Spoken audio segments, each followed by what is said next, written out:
ये प्रोग्राम करते हैं जिसमें हम डायमंड का पैटर्न प्रिंट करके देखते हैं डायमंड को। इसके लिए रोज का वो ले लेते हैं, इसमें 5 रोज स्टोर करते हैं, और लूप लगाते हैं। ये कितने का पाई एन रेंज बता देते हैं।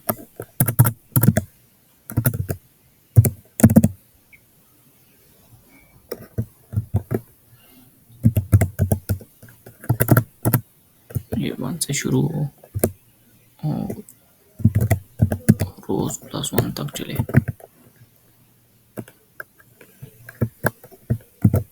तो जब मैं प्रिंट करके दे,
और फॉर लूप लगाते हैं।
अब इसको रन करके देखते हैं।